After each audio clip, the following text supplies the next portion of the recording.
चलो दोस्तों, तो आज हम लोग स्टार्ट करते हैं एजोर का अगला टॉपिक। और दोस्तों, आज हम लोग बात करेंगे एजोर के वेब ऐप सर्विस के बारे में। तो दोस्तों, ये बहुत ही इंपॉर्टेंट टॉपिक है और ऐसा समझ लीजिए कि मोस्टली कंपनी सिर्फ एजोर की वेब ऐप सर्विस को यूज करने के लिए उन्होंने एजोर के ऊपर अकाउंट को साइन अप किया है।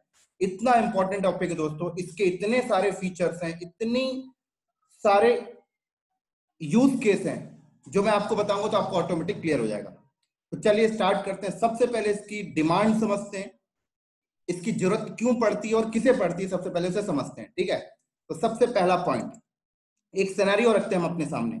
सिनेरियो ये है कि हमारे पास एक कंपनी है XYZ। ठीक है, हमारे पास एक XYZ कंपनी है। अब इस कंपनी के अंदर डेवलपर्स काम करते हैं। ठीक है, सारे के सारे डेवलपर हैं, सिस्टम एडमिन का बंदा नहीं है। अब डेवलपर ने क्या किया, एक वेबसाइट डेवलपमेंट कर ली।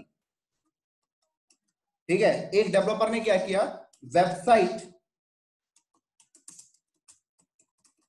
डेवलपमेंट कर ली। बोले तो उसकी कोडिंग वोडिंग उन्होंने तैयार कर लिया।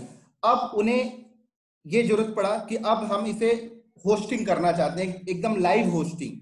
इस तरीके से होस्टिंग करना चाहते हैं कि बैकएंड में हमारा कस्टम वीनेट हो, बैकएंड में हम उसके ऊपर कस्टम वीनेट के ऊपर हम जो वीएम बनाए उसकी ये हार्डवेयर हो।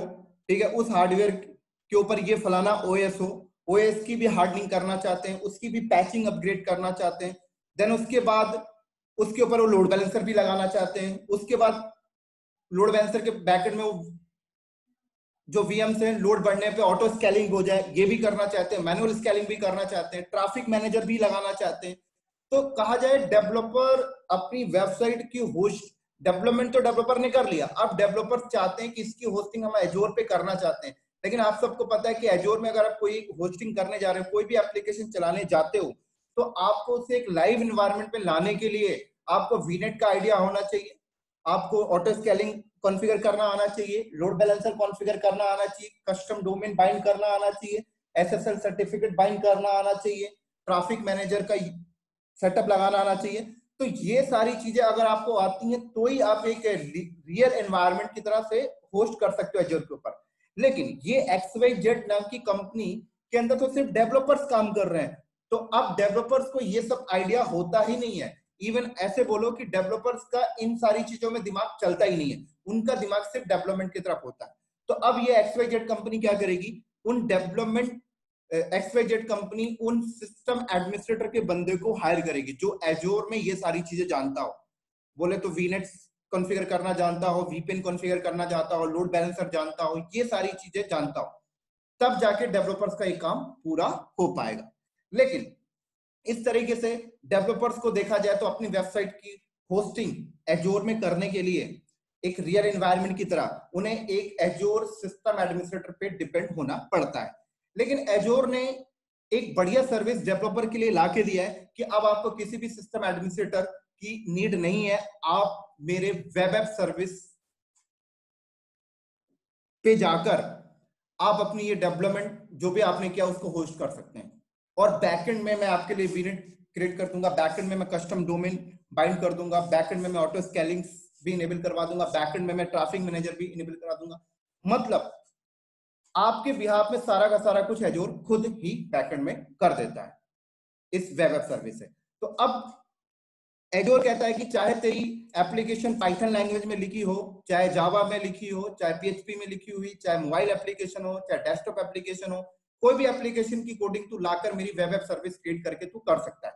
बस तुझे इतना ध्यान रखना है कि जब तू वेब ऐप सर्विस क्रिएट करे तो तुझे एक चीज का ध्यान रखना है कि सबसे पहले तू एक web app service plan create कर लेना। ठीक है, अब ये वेब ऐप सर्विस प्लान क्या है मैं आपको थोड़ा सा बता देता हूं। होता क्या है कि जब हम वेब ऐप सर्विस क्रिएट करने जाते हैं तो हमारे पास सबसे पहले एक वेब सर्विस प्लान होना चाहिए।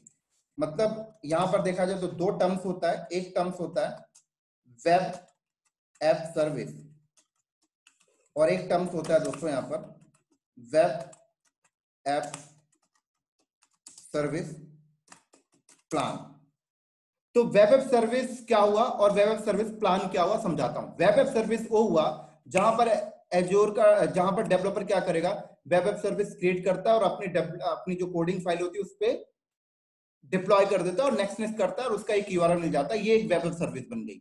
लेकिन अब ये वेब एप सर्विस बैकएंड में कहीं ना कहीं किसी ना किसी हार्डवेयर पे, किसी न किसी ओएस पे तो जा रहा होगा ना, बिल्कुल जा रहा होगा। तो एजोर आपसे कहता है कि तू एक काम कर, अपनी वेब एप सर्विस को क्रिएट करने से पहले तू पहले web app service plan create कर ले। तो वेब एप सर्विस प्लान में कुछ नहीं होता कि हम जब web app service plan create करते तो हम बैकएंड में होता क्या है कि एक वीएम क्रिएट हो रही होती है, राइट, और एक वीएम क्रिएट हो रही होती है और हम उस वीएम की हार्डवेयर सिलेक्शन कर सकते हैं। जैसे मैंने हार्डवेयर सिलेक्शन 3 GB रैम कर दिया, रैम 3 GB कर दिया, हार्ड डिस्क मैंने 10 GB कर दिया। उसके बाद मैं सिलेक्शन कर दूंगा कि उस पे ओएस क्या रखना है, ओएस आप विंडोज रखना है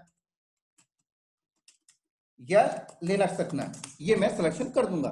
तो बस अब ये क्या हुआ, एक मैंने web app service plan create कर लिया। अब मैं इस प्लान के ऊपर अब मैं अपनी वेब एप सर्विस क्रिएट करूंगा। तो जैसे मैंने इसके ऊपर एक वेब एप सर्विस बना ली,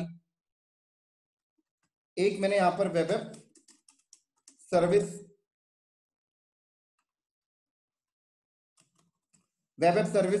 1 बना लिया, ठीक है। अब इस वेब एप सर्विस 1 के ऊपर मैंने अपनी क्या की, एक एप्लीकेशन डिप्लॉय कर दी जो पाइथन बेस लिखी हुई थी, ठीक है। ये ऐसे मैंने क्या किया, एक और वेब एप सर्विस 2 बना लिया जिसपे मेरी PHP बेस एप्लीकेशन लिखी हुई थी, वो मैंने डिप्लॉय कर दी।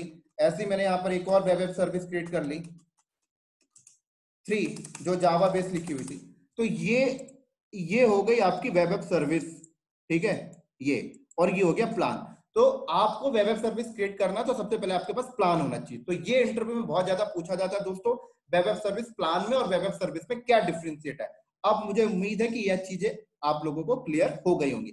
अब एक चीज मैं आपको बता दूं, अगर आपने वेब एप सर्विस प्लान लेते टाइम अगर आपने ओएस विंडोज लिया है तो आप ऐसा समझ लीजिए आप उसके ऊपर जो वेब एप सर्विस क्रिएट करेंगे उस पर जो एप्लीकेशन आप डिप्लॉय करेंगे वो विंडोज बेस ही सपोर्ट करेगा, लिनक्स वाली एप्लीकेशन नहीं सपोर्ट करेगा, ये चीज ध्यान रखना, ठीक है। और अगर आपने लिनक्स लिया तो लिनक्स बेस ही सपोर्ट करेगा, विंडोज नहीं करेगा।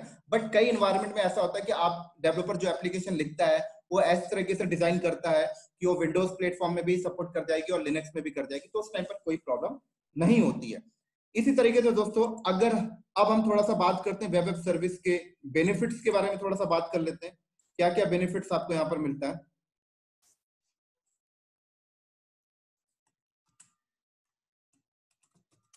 एजोर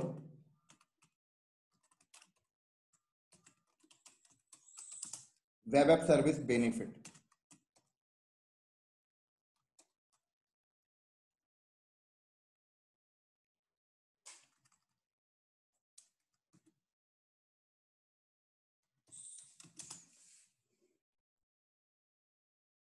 तो सबसे पहला बेनिफिट्स यहां पर मिलता है आपको, अगर बात करें हार्डवेयर मैनेज बाय एजोर। अब इस वेब एप सर्विस का जो हार्डवेयर होगा वो एजोर मैनेज कर रहा होगा, उसकी रैम हार्ड डिस्क सब कुछ। दूसरा ओएस मैनेज बाय एजोर। अब वेब एप सर्विस प्लान के ऊपर जो भी आपने ओएस लिया उस ओएस का मैनेजमेंट एजोर कर रहा होगा, उसकी पैचिंग अपग्रेड डाउनग्रेड जो भी है सब कुछ एजोर कर रहा होगा, उसकी सिक्योरिटी ओएस से रिलेटेड। इसी तरीके से अगला बेनिफिट यहां पर आपको देखा जाए तो थर्ड सिक्योरिटी मैनेज बाय एजोर, यहां पर सिक्योरिटी भी एजोर मैनेज करेगा। Fourth number manual scaling with auto scaling, sorry manual scaling तो आप करेंगे, ऑटो स्केलिंग एजोर मैनेज करेगा इसका। फिफ्थ नंबर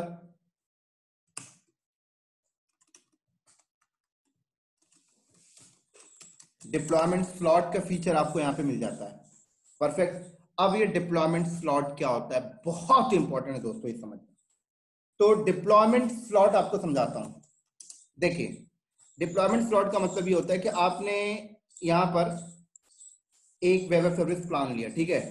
अब आपने इसके ऊपर एक वेब ऐप सर्विस क्रिएट कर लिया, जैसे वेब ऐप सर्विस आपने क्रिएट कर लिया, और इस वेब ऐप सर्विस पे आपने अपनी एप्लीकेशन डिप्लॉय कर दिया और ये लाइव हो गया। अब ये लाइव हो गया, इसका एक यूआरएल आ गया, और इसका यूआरएल इस टाइप से आ गया, मान ली www.onmicrosoft.net, ऐसे यूआरएल आ गया, ठीक है। अब क्या हुआ कि ये यूआरएल हमने लाइव कर दिया। अब लाइव करने के बाद ये यूआरएल लाइव हो गया इस तरीके से, इस तरीके से लाइव हो गया, और ये हमारे कस्टमर बैठे हुए हैं, और ये कस्टमर इस यूआरएल को हिट करते हैं, ठीक है। अब क्या आता है कि डेवलपर को लगता है यार इस वेब ऐप सर्विस पे जो एप्लीकेशन चल रही है उसमें कुछ अपग्रेडेशन करना है, तो डेवलपर अगर इसमें अपग्रेडेशन करेगा तो ये डाउन हो जाएगा थोड़े टाइम के लिए। तो एजोर आपको बोलता है डिप्लॉयमेंट स्लॉट का फीचर देता है। डिप्लॉयमेंट स्लॉट का मतलब ये होता है कि आप यहाँ पर वेब ऐप सर्विस पे क्या कर सकते हैं, आप साइड में एक और वेब ऐप सर्विस यहाँ पर क्रिएट कर लें, ठीक है। और इस वेब ऐप सर्विस को आप एज ए स्टेजिंग एनवायरनमेंट की तरह यूज कर लें, ठीक है। तो एजोर कहता है कि डेवलपर को बोलिए जो भी अपग्रेडेशन है वो डायरेक्ट इस पे ना करे, इस पे कर ले, ठीक है। इस पे करने के बाद और जब इस पे लाइव हो जाए तो ये क्या कर सकता है कि इसका भी अपना एक यूआरएल होगा, इस यूआरएल को स्वैप कर सकता है। इसका भी अपना एक यूआरएल आ गया, जैसे www.microsoft.net। तो क्या कर सकता है, इसका यूआरएल सेम यूआरएल नहीं होगा, थोड़ा सा चेंज कर देते हैं। मान लीजिए इसका यूआरएल हो गया www.microsoft1.net। तो एजोर आपसे कहता है कि आप इस यूआरएल को ऐसे स्वैप कर सकते हैं, तो ये यूआरएल इसके साथ स्वैप हो जाएगा, तो ये बैक हो जाएगा, ये बैकएंड में आ जाएगा, तो ये अब लाइव हो जाएगा। तो आप इसे स्टेजिंग की तरह यूज कर सकते हैं कि फर्दर कोई अपग्रेडेशन करना है तो इस पे आप अपग्रेड कर लें और टेस्ट कर लें, और फिर इसको इसके साथ स्वैप कर लें। क्योंकि हालांकि होता क्या है कि हम जब वेब सर्विस क्रिएट करते हैं तो हम लोग अपने डीएनएस, बोले तो हमारा जो भी डीएनएस चल रहा होगा, डायरेक्ट हम कस्टमर को ये वेब सर्विस का यूआरएल नहीं देंगे, हमारे पास एक डीएनएस होगा, ठीक है। और डीएनएस में हम इस तरीके से होस्ट कर रखेंगे, जैसे मेरा डीएनएस है cloudknowledge.com। तो इसके साथ मैं क्या किया हूंगा, ये दो यूआरएल को पॉइंट करके रखा हूंगा, ये दो यूआरएल को, ठीक है। तो ये स्वैप हो जाया करेगा। तो ये होता है दोस्तों डिप्लॉयमेंट स्लॉट। आई थिंक समझ लग गया होगा आप लोगों को, अगर नहीं लगा होगा तो थोड़ा सा डिटेल में और बता देता हूं, रुक जाइए। जैसे इसको थोड़ा सा बैक कर लो, देखो ये वेब सर्विस हमने बनाया और इसका ये यूआरएल है। अब ये यूआरएल डायरेक्ट इंटरनेट पे पॉइंट नहीं करेंगे हम यहाँ पर हमारा एक डीएनएस चल रहा होगा, थोड़ा डिटेल में बता देता हूँ। ये डीएनएस चल रहा होगा और इस डीएनएस में हम लोग इस तरीके से पॉइंट कर रखे होंगे www.onmicrosoft.net और सी नेम, और अपना डीएनएस हमारा ये है www.cloudknowledge.com, ठीक है। तो अब ये डीएनएस हमारा इंटरनेट से पॉइंटेड है,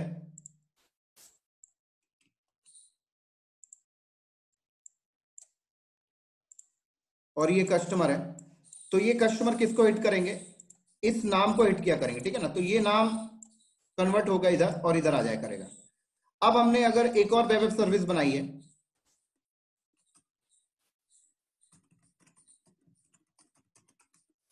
सेकंड वेब सर्विस बनाई, और यहां पर भी जो भी डेवलपर अपनी एप्लीकेशन क्रिएट करता है, अपग्रेड करता है, वो इसके ऊपर करता है, और इसका भी फर्दर एक यूआरएल आ गया, और इसका यूआरएल फॉर एग्जांपल मान लो ये आ गया www.onmicrosoft1.net, यूआरएल डिफरेंट है। और इसको हमने क्या किया, सेम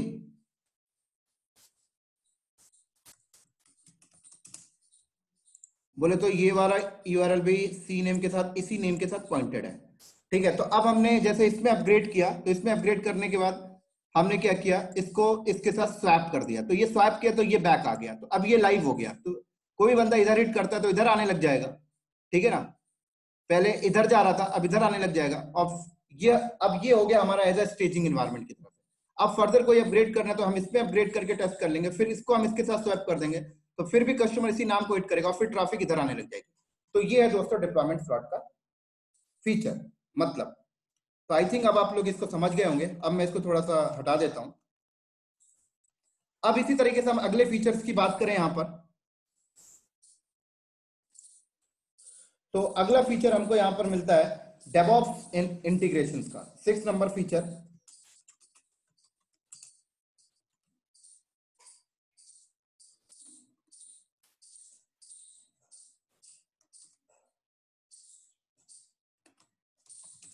डेवऑप्स इंटीग्रेशन। अब डेवऑप्स इंटीग्रेशन का क्या मतलब है? तो डेवऑप्स इंटीग्रेशन का मतलब ये दोस्तों कि मान लीजिए हमारा ये वेब ऐप सर्विस प्लान चल रहा है और इसके ऊपर हमने अपनी वेब ऐप सर्विस बना रखी है, वेब ऐप सर्विस हमने क्रिएट की है, और आप सबको पता है वेब ऐप सर्विस का अपना एक यूआरएल आता है www, जो अभी मैंने बताया onmicrosoft.net, ठीक है ना। और ये यूआरएल हमारा डीएनएस के साथ पॉइंटेड है। मान लो हमारा डीएनएस है www.cloudknowledges.com, ठीक है ना। अब डेवऑप्स इंटीग्रेशन का मतलब ये कि डेवलपर अपनी वेब ऐप सर्विस को डेवऑप्स के साथ इंटीग्रेट कर सकता है। डेवऑप्स के साथ इंटीग्रेट का मतलब होता है कि डेवलपर ने बैकएंड में ये इधर अपना जेनकिंस सर्वर लगा रखा है,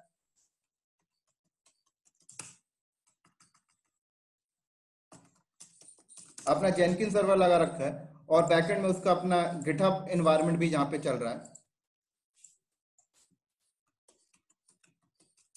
ठीक है। और ये रहा डेवलपर का लैपटॉप जहां पे डेवलपर बैठ के कोडिंग करता है, और यहाँ पे डेवलपर के सिस्टम में एज अ गिट इंस्टॉल है, और डेवलपर क्या करता है अपनी यहाँ पर कोडिंग कर रहा है। फॉर एग्जांपल उसने एक फाइल बनाई index.html और यहाँ पर वो कोडिंग करता है। कोडिंग करने के बाद जैसे ही वो गिट के थ्रू कमिट करता है, और कमिट करने के बाद जैसे ही अपने सोर्स कोड को पुश करता है, तो उसका सोर्स कोड क्या होता है गिटहब पे आ जाएगा, और गिटहब के पे आने के बाद गिटहब पे जो मास्टर रेपोजिटरी है, मास्टर ब्रांच है, वो जेनकिंस के साथ इंटीग्रेट है, और जेनकिंस में जॉब चलने लग जाती है, और जॉब क्या चलती है कि इस वेब ऐप सर्विस पे डिप्लॉयमेंट कर देता है। तो ये एक आपका डेवऑप्स एनवायरनमेंट हो गया। तो डेवऑप्स इंटीग्रेशन भी वेब ऐप सर्विस आपका सपोर्ट करता है, तो ये सबसे बड़ा बेनिफिट है। इसी तरीके से मैं अगर अगले फीचर्स की बात करूं यहां पर, तो अगले फीचर की अगर मैं यहां पे बात करूं 7 number, auto backup. Auto backup का भी फीचर आपको मिलता है, मतलब वेब ऐप सर्विस पे जो भी डेटा आ रहा है उसका आप ऑटो बैकअप रख सकते हो, एक टाइम के हिसाब से बैकअप लगा सकते हो, भाई इस टाइम पर इसका बैकअप होता रहे, रात को 12 बजे एवरी डे फॉर एग्जांपल।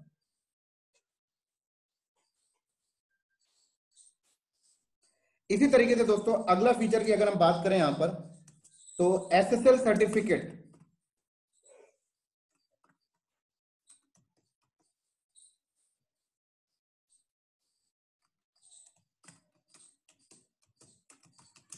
तो आप यहां पर आपका जो ये यूआरएल बनेगा, आप चाहे तो इसमें एसएसएल सर्टिफिकेट भी लगा सकते हैं। हालांकि एजोर अपनी तरफ से भी बाय डिफॉल्ट एसएसएल सर्टिफिकेट देता है, लेकिन आप अपना कस्टम एसएसएल सर्टिफिकेट भी बाइंड कर सकते हैं। परफेक्ट। इसी तरीके से अगर हम अगले फीचर्स की बात करें यहाँ पर, तो अगले फीचर्स यहाँ पर डॉकर को भी सपोर्ट करता है। अब डॉकर को सपोर्ट करने का मतलब ये होता है कि जब मैं वेब ऐप सर्विस क्रिएट करने जाता हूँ तो मुझे वहां पे पूछता है कि आप इसको डॉकर इन्वायरमेंट में करना चाहते हैं, तो डॉकर इन्वायरमेंट में भी आप इसे होस्ट कर सकते हैं, कोई प्रॉब्लम नहीं यहाँ पर। इसी तरीके से 10th नंबर फीचर्स की अगर हम बात करें, तो ये डेटाबेस को भी इंटीग्रेट कर सकते हैं हम इसको, वेब ऐप सर्विस के साथ डेटाबेस भी इंटीग्रेट कर सकते हैं। अब डेटाबेस इंटीग्रेशन का मतलब क्या होता है? फॉर एग्जांपल ये वेब ऐप सर्विस चल रही है, अब ये डायनेमिक हम इसे करना चाहते हैं, तो हमने यहां पर एक डेटाबेस क्रिएट कर लिया, ठीक है। अब हमने एक डेटाबेस क्रिएट कर लिया और डेटाबेस को हमने क्या किया, इस वेब ऐप सर्विस के साथ इंटीग्रेट कर दिया। तो डेटाबेस को, वेब ऐप सर्विस को अगर हम डेटाबेस के साथ इंटीग्रेट किए तो क्या हुआ, ये जस्ट काइंड ऑफ एक डायनेमिक वेबसाइट हो जाती है। अभी डेटाबेस एजोर पे भी आप क्रिएट कर सकते हो, कोई प्रॉब्लम नहीं। ये डेटाबेस आपका AWS क्लाउड में भी हो सकता है, ये डेटाबेस आपका GCP क्लाउड में भी हो सकता है, कोई प्रॉब्लम नहीं। इवनली ये डेटाबेस आपका ऑन प्रेमिसेस क्लाउड में भी हो सकता है, कोई प्रॉब्लम नहीं। हाँ, तो अब ऑन प्रेमिसेस को कैसे कनेक्ट करेंगे वो आगे बात करेंगे हम, लेकिन ये फीचर्स भी आपका सपोर्ट करता है। इसी तरीके से अगले फीचर्स की अगर मैं बात करूं, यहां पे लिख देता हूं 11 नंबर फीचर, VNet इंटीग्रेशन।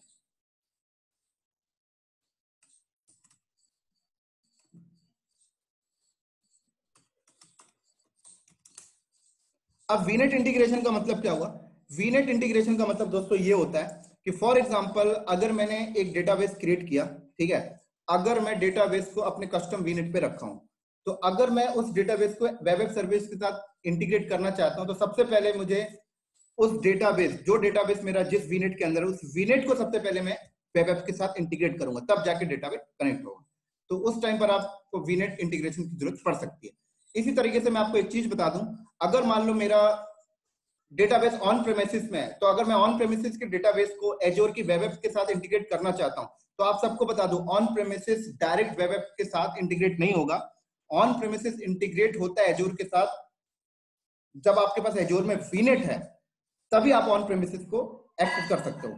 तो अगर आपको डेटाबेस ऑन प्रेमिसेस में है और ऑन प्रेमिसेस डेटाबेस को वेब ऐप के साथ इंटीग्रेट कराना चाहते हैं, तो आपको सबसे पहले एजोर में VNet बनाना होगा, और आपका ऑन प्रेमिसेस पहले एजोर के VNet के साथ इंटीग्रेट होगा, और फिर एजोर का VNet जो होगा वो वेब ऐप के साथ इंटीग्रेट होगा, तब जाकर ऑन प्रेमिसेस का डेटाबेस वेब ऐप सर्विस के साथ बात कर सकता है। तो ये VNet इंटीग्रेशन बहुत इंपॉर्टेंट है, ये सारी चीजें इंटरव्यू में आपसे पूछी जाती हैं। क्लियर?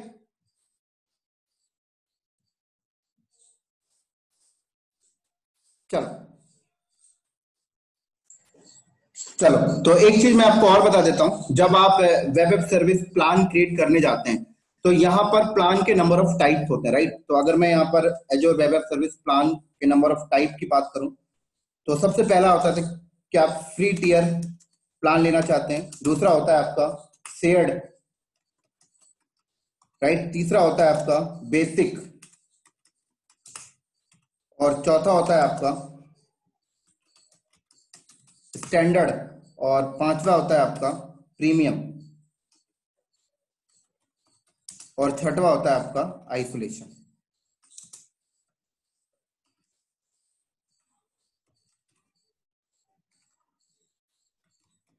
आइसोलेट।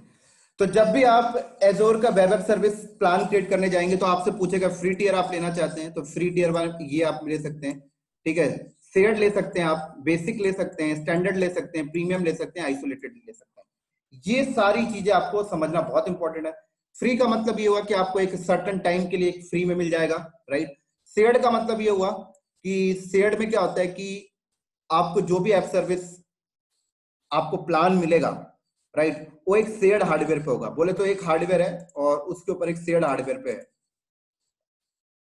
जैसे आपने एक प्लान क्रिएट कर लिया, 3 GB RAM, 10 GB hard disk, एक विंडो ओएस के साथ, तो वो VM बैकएंड में जहां पे गया रहा है वो एजोर का एक शेयर्ड हार्डवेयर पे है, ठीक है। इसी तरीके से बेसिक प्लान आप ले सकते हैं। बेसिक प्लान में हालांकि आपको आइसोलेटेड हार्डवेयर मिल जाता है, ठीक है। इसी तरीके से स्टैंडर्ड में भी आपको एक आइसोलेटेड हार्डवेयर मिल जाएगा। आइसोलेटेड हार्डवेयर का मतलब, सॉरी, एक मिनट रुकिए, सॉरी दोस्तों, मैंने थोड़ा सा गलत बोल गया था। अब दोबारा से इसको एक्सप्लेन कर देता हूँ। Free, shared, basic, standard, premium और आइसोलेटेड में क्या अंतर है। तो अगर आपने देखिए फ्री लिया है, तो फ्री का मतलब क्या होता है कि बैकएंड में जो भी हार्डवेयर होगा, ठीक है, बैकएंड में एक हार्डवेयर के ऊपर एक VM होगा, ठीक है, और उस VM के अंदर, उस VM के अंदर आपको भी ये ऐप सर्विस प्लान प्रोवाइड कर रहा है। जैसे आपने एक ऐप सर्विस प्लान ले लिया 3 GB के साथ, तो उसी VM के अंदर आपको उसने प्रोवाइड कर दिया, ठीक है, और दूसरा कस्टमर लेगा तो उसी VM से वो दूसरे कस्टमर को भी दे देगा 3 GB रैम, आइसोलेट करके। तो बैकएंड में अगर आप देखें तो एक ही हार्डवेयर के अंदर, एक ही VM के अंदर से आपको प्रोवाइड कर रहा है। क्लियर? इसी तरीके से अगर आप शेयर्ड की बात करें, तो शेयर्ड में भी यही चीज होती है।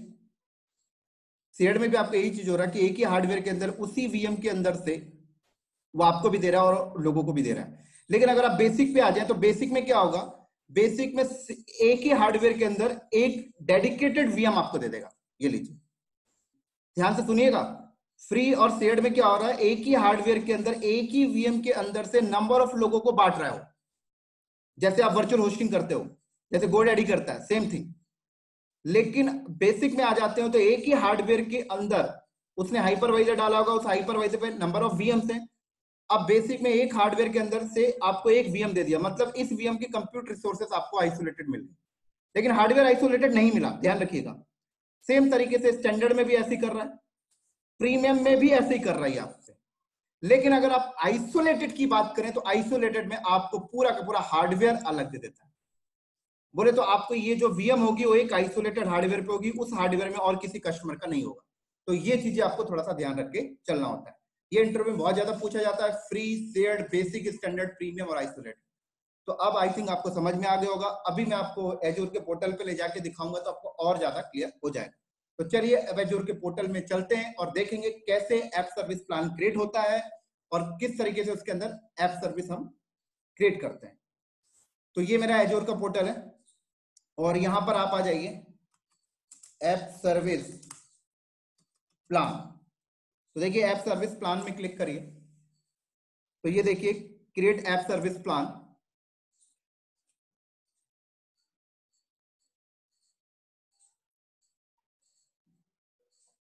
कह रहा रिसोर्स ग्रुप का नाम आप यहाँ पे बता सकते हो।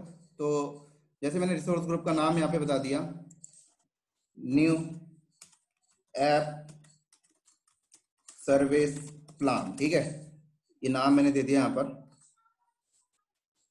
इसको कॉपी कर लेता हूँ, रिसोर्स ग्रुप का नाम है, ये ऐप सर्विस प्लान का नेम। और देखिए कह रहा है बैकएंड में विंडोज वाला चाहिए, लिनक्स वाला चाहिए, तो मैंने बोला विंडोज लिनक्स जो आपकी मर्जी, ठीक है, डेवलपर का जो नीड होगा वो ले लेगा। रीजन आप सिलेक्ट कर सकते हो। और अब देखिए कह रहा है प्राइसिंग टियर, अब यहां से आप सिलेक्ट करेंगे app service plan pricing tier, determine the location, feature, cost and compute resource isolated with your app. तो इस तरीके से आप चेंज टियर में क्लिक करिए। तो देखिए यहां पर आपको बोल रहा है स्पेसिफिकेशंस आपको दे रहा है, डेवलपमेंट और टेस्टिंग के लिए अगर आप लेना है तो ये वाला ले लीजिए, प्रोडक्शन के लिए ये ले लीजिए, आइसोलेटेड के लिए ये ले लीजिए जहां पर हार्डवेयर आइसोलेटेड होगा, ठीक है।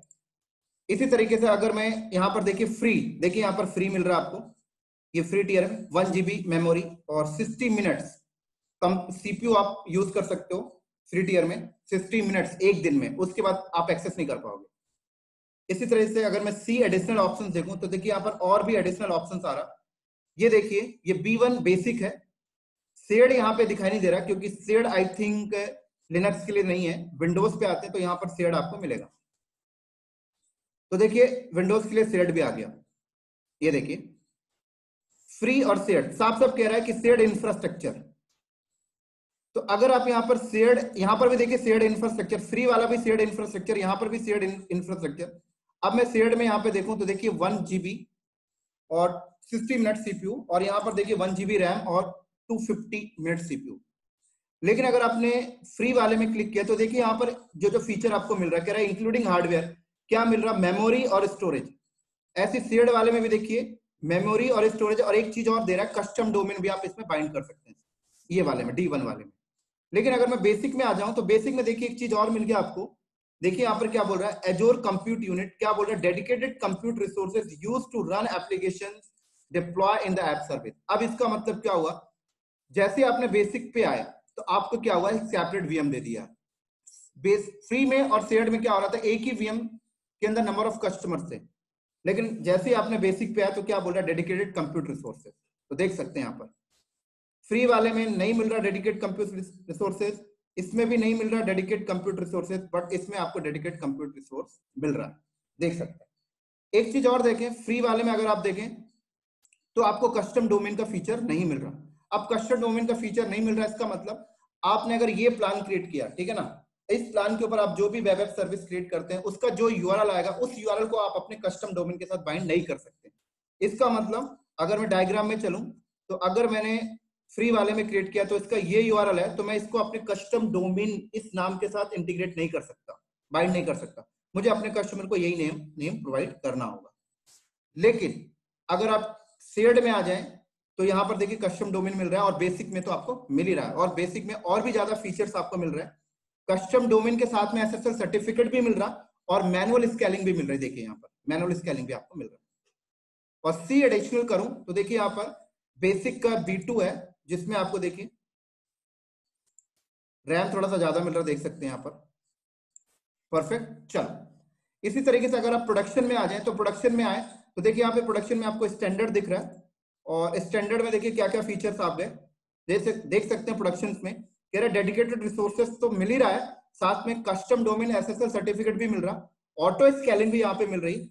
अगर आप डेव एंड टेस्ट में देखें बेसिक में तो सिर्फ आपको मैनुअल स्केलिंग मिल रही थी, लेकिन अगर आप प्रोडक्शन में आ जाए और प्रोडक्शन में आप देखें तो देखिए ऑटो स्केलिंग आपको यहाँ पर मिल रहा है।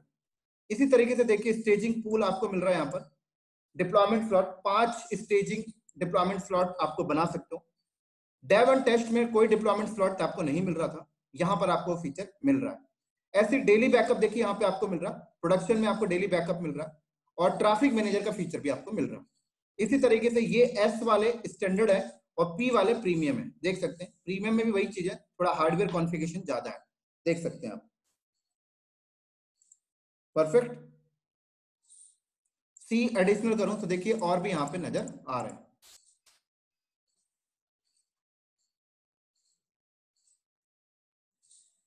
एक मिनट होल्ड कर लीजिएगा, ठीक है। चलो इसी तरीके से अगर मैं आइसोलेटेड में आ जाऊं तो देखिए आइसोलेटेड में पूरा का पूरा हार्डवेयर आपका आइसोलेटेड होगा, पूरा का पूरा सेपरेट वीनेट होगा, राइट। क्योंकि प्रोडक्शन और टेस्टिंग में आप वीनेट उन्हीं का यूज कर रहे हो, यहां पर सेपरेट आपका पूरा का पूरा एडिशनल नेटवर्क एंड स्केल, पूरा का पूरा वीनेट आइसोलेटेड होगा, पूरा का पूरा हार्डवेयर आइसोलेटेड यहां पर होगा। क्लियर। इसी तरीके से अगर आप इसकी थोड़ी सी प्राइसिंग वेरी करने की सोचें तो आप यहां पर आ जाएं और क्या प्राइसिंग है अगर आप वो देखना चाहें। एजोर web app service plan pricing,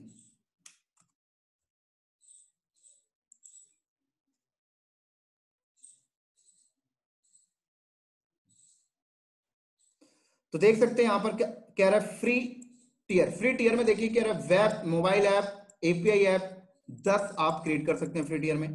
shared environment में कह रहा है 100। बेसिक वाले में कह रहा है बेसिक डेडिकेटेड एनवायरनमेंट, देख सकते हैं बेसिक डेडिकेटेड एनवायरनमेंट में आपको कह रहा है अनलिमिटेड, और स्टैंडर्ड रन प्रोडक्शन वर्कलोड में unlimited, premium enhance performance and scale में कह रहा है अनलिमिटेड, और isolated high performance security isolation में कह रहा है अनलिमिटेड। कह रहे डिस्क इसमें आपको 1 GB मिलेगी, इसमें आपको 1 GB, इसमें 10 GB, इसमें 50 GB, इसमें 250 GB, और इसमें कह रहा है 1 TB मिलेगी। ऐसे मैक्सिमम इंस्टेंस इसमें कह रहा है डैश है, मतलब इसमें एक ही मिलेगा, इसमें भी एक ही मिलेगा, इसमें कह रहा है अप टू 3, मतलब आप मैनुअल स्केलिंग करके 3 ले सकते हो। इसमें अप टू 10, इसमें कह रहा है अप टू 30, इसमें कह रहा है अप टू 100। ऐसे कस्टम डोमेन कह रहा है यहाँ पर कोई कस्टम डोमेन नहीं है, यहाँ पर सपोर्टेड है, यहाँ पर भी सपोर्टेड, यहाँ पर भी सपोर्टेड, यहाँ पर भी सपोर्टेड, और यहाँ पर भी सपोर्टेड। ऐसी ऑटो स्केल कह रहा है यहाँ पर ऑटो स्केलिंग नहीं है, यहाँ पर भी नहीं है, यहाँ पर भी नहीं है, यहाँ ऑटो स्केलिंग सपोर्टेड, यहाँ सपोर्टेड, और यहाँ पर भी सपोर्टेड। ऐसे कह रहा है वीपीएन हाइब्रिड कनेक्टिविटी, कह रहा है यहाँ पर कोई वीपीएन हाइब्रिड कनेक्टिविटी नहीं कर सकते, यहाँ पर नहीं कर सकते, यहाँ पर नहीं कर सकते। मतलब इन एनवायरनमेंट में मैं अपना डेटाबेस अगर ऑन प्रेमिसेस में रख दूं तो मैं उसे वेब ऐप के साथ इंटीग्रेट नहीं कर सकता, क्योंकि वीपीएन हाइब्रिड कनेक्टिविटी यहाँ पर नहीं है, लेकिन यहाँ पर सपोर्टेड है। तो यहाँ पर मैं अपना डेटाबेस ऑन प्रेमिसेस में रखकर उसे वेब ऐप के साथ इंटीग्रेट कर सकता हूँ। ऐसे ही कह रहे हैं यहाँ पर नेटवर्क आइसोलेशन, यहाँ पर कोई नेटवर्क आइसोलेशन देखिए यहाँ तक भी नहीं है। शेयर्ड नेटवर्क आप यूज कर रहे हो, सिर्फ नेटवर्क आइसोलेशन आपको आइसोलेटेड वाले में मिलता है, तो ये मोर सिक्योरिटी है। ऐसे प्राइसिंग की बात करें तो कह रहा है इसकी ये फ्री है, इसकी प्राइसिंग पर आवर्स ये लगेगी, इसकी प्राइसिंग पर आवर्स ये लगेगी, इसकी प्राइसिंग पर आवर्स ये, और इसकी प्राइसिंग पर आवर्स ये, और इसकी प्राइसिंग पर आवर्स इतना डॉलर लगेगा। ऐसे देखिए फ्री और स्टैंडर्ड में कह रहा है, ये देखिए प्राइस आप यहाँ से भी देख सकते हैं, बेसिक सर्विस प्लान में भी देख सकते हैं, स्टैंडर्ड सर्विस प्लान में भी देख सकते हैं, प्रीमियम सर्विस प्लान के भी एक एक प्राइसिंग आप देख सकते हैं। यहाँ पर भी प्रीमियम कंटेनर विंडोज प्लान में आप ये देख सकते हैं, आइसोलेटेड के प्राइसिंग आप देख सकते हैं, ऐप सर्विस डोमेन के प्राइसिंग आप देख सकते हैं, सारी चीजें देख सकते हैं, एसएसएल कनेक्शन की प्राइसिंग आप देख सकते हैं, ठीक है, थोड़ा सा नीचे नीचे आइए, FAQs आप जरूर पढ़िए। FAQ, ये FAQ दोस्तों आपका इंटरव्यू क्वेश्चन मजबूत करेगा और एग्जाम पॉइंट ऑफ व्यू से भी मजबूत होगा। FAQs में देखिए कुछ आपको क्वेश्चन पूछा है और सोल्यूशन भी इसने बताया। पहला क्वेश्चन देखिए क्या पूछता है, I charge for apps while they are is stopped state. तो अगर मैंने ऐप सर्विस को स्टॉप कर दिया तो क्या इसका चार्ज लगेगा? तो देखिए क्या बोल रहा है, यस, क्या rate listed apply to apps is stopped state, please delete apps that are not in use or update tier for free to avoid charge। साफ साफ कह रहा है कि अगर आपकी ऐप सर्विस आपने डिलीट कर दिया है और उसका प्लान है तब भी चार्ज आपका लगता रहेगा, राइट। जो साफ साफ कह रहा है कि आप अगर ऐप सर्विस को स्टॉप कर देते हो तब भी उसका चार्ज लगता रहेगा। स्टॉप करने का मतलब ये नहीं कि उसका चार्ज नहीं लगेगा, अगर आप इसका चार्ज नहीं देना चाहते तो कह रहा है प्रॉपर तरीके से आप उसे डिलीट करें, साफ साफ कह रहा है। ऐसे अगला क्वेश्चन देखिए क्या बोल रहा है, do you offer SSL connection for the default एजोर website .net। भाई हम पूछ रहे हैं एजोर वाले से, क्या आप SSL कनेक्शन ऑफर करते हो? तो क्या बोल रहा है, yes, app service using एजोर site.net domain provide SSL connection for the all URL under the Azure website.net domain at no additional charges, securely access your website at HTTPS। साफ साफ कह रहा है बल्कि भाई मैं अपनी तरफ से भी SSL सर्टिफिकेट प्रोवाइड करूंगा। अगला क्वेश्चन देखिए हम इनसे पूछ रहे हैं, do you provide SSL certificate for the custom domain question. तो क्या बोलता है, no, SSL connection for the custom domain enable the ability to add your own SSL certificate for you use with app website, both self sign and third party certificate authority certificate are supported। कह रहा है आप self sign भी लगा सकते हैं और third party का भी लाके लगा सकते हैं। अगला क्वेश्चन हमने उनसे पूछा, are multiple SSL certificate supported, क्या मल्टीपल SSL सर्टिफिकेट सपोर्ट करेगा? तो क्या बोलता है, yes, however please note that SSL connection for each certificate is built separately, we all also supported SAN US certificate which allow you to secure multiple domain with a single SSL certificate। साफ साफ कह रहा है कि अगर आपने एक plan लिया, उसके ऊपर number of web service create की और आप हर सर्विस के साथ अलग अलग SSL सर्टिफिकेट भी क्रिएट कर सकते हैं, कोई प्रॉब्लम नहीं। अगला क्वेश्चन हमने उनसे पूछा, does app service including SQL, क्या ऐप सर्विस के साथ सिक्वल इंक्लूडिंग है?